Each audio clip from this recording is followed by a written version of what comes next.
Welcome to Samba Samba. Enjoy the video.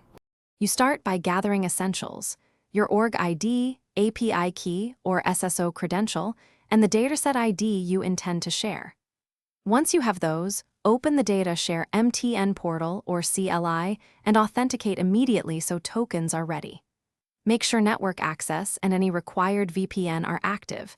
If you skip connectivity checks, you'll stall later. Now create a new share object and assign the dataset ID to it, so the platform can reference your data for the next steps. Once connected, you configure the share details.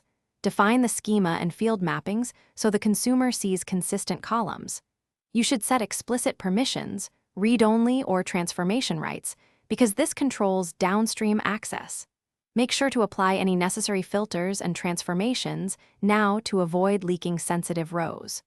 Run a small test export to validate types and sample records if values misalign. Adjust mappings and rerun the test until output matches expected formats and business rules. To finish, validate the full transfer. Reconcile row counts and sample critical records to ensure no truncation or type changes. Once validated, schedule the share cadence, hourly, daily, or on demand, and enable alerting for failures so you're notified immediately. Make sure to document the share and audit logs for compliance.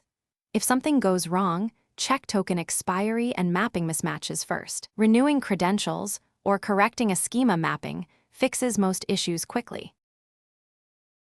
Thanks for watching. Consider subscribing if we helped you.